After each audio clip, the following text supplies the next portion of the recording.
Hello बच्चों, आइए इस प्रश्न को देखते हैं। प्रश्न में हमसे पूछा गया है कि एक परिपक्व युग्म में गुणसूत्रों की संख्या आधी रह जाती है और प्रश्न में हमें चार भिन्न भिन्न विकल्प दिए गए हैं।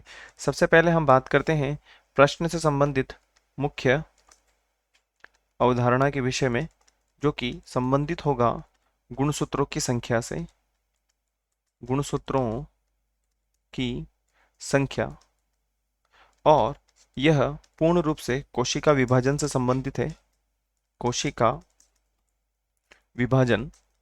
अब यदि हम बात करें कोशिका के विभाजन से पहले, तो हम जानते हैं कि गुणसूत्रों की जो संख्या होती है हमारे पास, गुणसूत्रों की संख्या के विषय में यदि हम बात करें तो यह कुल हमारे पास में कितनी होती है। यदि हम बात करें तो हम कह सकते हैं 46 गुणसूत्र हमारे पास में उपस्थित होते हैं, जिन्हें हम द्विगुणित या इन्हें गुणित भी कहा जा सकता है। गुणित गुणसूत्र भी कहा जा सकता है, गुणसूत्र। और इन्हें हम 2n के द्वारा प्रदर्शित करते हैं। जब गुणसूत्रों की संख्या आधी हो जाएगी, जैसा कि प्रश्न में हमसे बोला गया है कि गुणसूत्रों की संख्या आधी रह जाती है, अर्थात यदि हम इसको देखें तो ये 2n है, तो 2n से अगर हम इसमें 2 का भाग देंगे तो ये n रह जाएगी, और इन्हें कहा जाता है अगुणित अगुणित अवस्था या अगुणित गुणसूत्र। अब यहाँ पर हम समझते हैं कि जब कोशिका का विभाजन होता है, या हम कह सकते हैं कि जो अर्धसूत्री विभाजन होता है, तो अर्धसूत्री विभाजन के समय जब कोशिका विभाजन के चरण पर होती है या विभाजन अवस्था पर होती है, विभाजन अवस्था की यदि हम बात करें तो यहाँ पर भी कोशिका के पास में 46 ही गुणसूत्र होते हैं, अर्थात यहाँ पर भी 2n होते हैं और यहाँ पर भी 2n होते हैं। परंतु जब यहाँ पर ध्रुवकाय का निर्माण होता है, अर्थात हम कह सकते हैं कि जब कोशिका का विभाजन होना शुरू हो जाता है और वह गुणसूत्रों की संख्या यहाँ पर आधी रह जाती है, हम कह सकते हैं एक प्रकार से इसको हम इस प्रकार लिख सकते हैं, यहाँ पर भी n रह जाएगी और यहाँ पर भी n रह जाएगी। और ये जो अवस्था कहलाती है, यह अर्धसूत्री विभाजन की प्रथम ध्रुवकाय प्रथम ध्रुवकाय की अवस्था कहलाती है। ध्रुवकाय निर्माण या अवस्था, हम एक ही बात कह सकते हैं।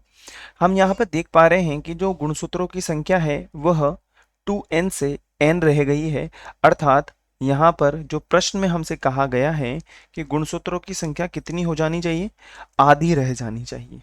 जब यहाँ पर सेल आगे की तरफ बढ़ेगी या कोशिका का जो विभाजन है वो आगे की तरफ होता है, तो ये स्थिति द्वितीय ध्रुवकाय कहलाती है।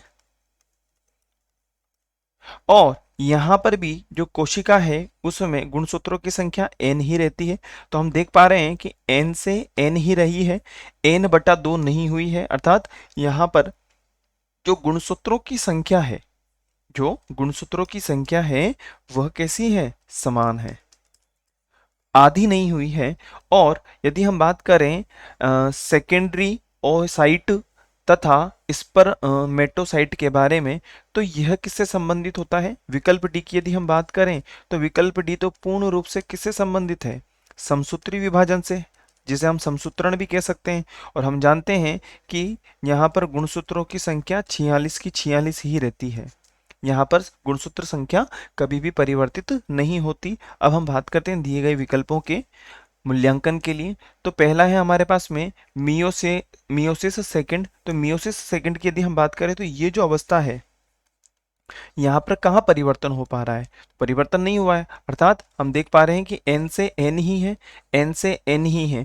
यदि ये n से n/2 होता तो हम कह सकते थे कि गुणसूत्रों की संख्या कितनी हो गई, आधी हो गई, परंतु ऐसा नहीं हुआ, तो विकल्प ए हमारा उत्तर नहीं होगा।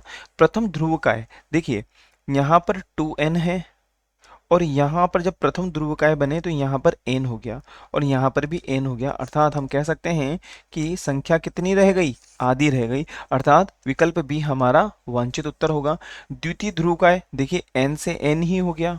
सेकेंडरी जो कि पूर्ण रूप से किससे संबंधित होता है, समसूत्री विभाजन से संबंधित होता है, तो हम कह सकते हैं अतः विकल्प बी हमारा वांछित उत्तर होगा। आशा है आप इसे अच्छी तरह समझ गए होंगे। धन्यवाद।